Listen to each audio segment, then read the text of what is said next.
Cube plus 1 cube equal to 1001. അങ്ങനെയാണെങ്കിൽ എക്സിൻ്റെ വില കാണുക. എക്സ് ക്യൂബ് പ്ലസ് 1 ക്യൂബ് എന്നുള്ളതെങ്കിൽ റൈറ്റ് സൈഡിൽ കൊണ്ടുവരിക. 1001 നിന്ന് 1 കുറയ്ക്കുക. 1 ക്യൂബ് എന്ന് പറഞ്ഞാൽ 1 തന്നെ. അപ്പോൾ 1001 നിന്ന് 1 കുറച്ചാൽ 1000. അപ്പോൾ എക്സ് ക്യൂബ് ഈക്വൽ ടു 1000 എന്ന് പറഞ്ഞാൽ അതിനെ 10ന്റെ പവർ ആക്കി എഴുതാം. എക്സ് ക്യൂബ് ഈക്വൽ ടു രണ്ടും പവർ ഒരുപോലെ ആക്കി എഴുതിയാൽ നമുക്ക് കൃത്യങ്ക നിയമം അനുസരിച്ച് എഴുതാൻ പറ്റും. 1000 എന്ന് പറഞ്ഞാൽ 10 ക്യൂബ്.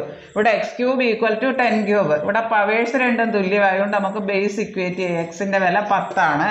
അതായത് കൃത്യങ്ക നിയമം എക്സ്പൊണൻഷ്യൽ തിയറി അനുസരിച്ച് പവേഴ്സ് രണ്ടും തുല്യമായാൽ ബേസ് ഇക്വേറ്റ് ചെയ്യാം നമുക്ക്. അതുപോലെ ഇവിടെ ചെയ്യാം. എക്സിന് പകരം വൈയോ എയോ എന്ത് വേണേലും ചോദിക്കാം, കെയോ. അപ്പോൾ y⁴ പ്ലസ് 1 എന്ന് പറയാം. 1⁴ എന്ന് പറയാം 10,001. y⁴ equal to 10,001. ഈ 1 ഇങ്ങനെ റൈറ്റ് സൈഡിൽ കൊണ്ടുവരും.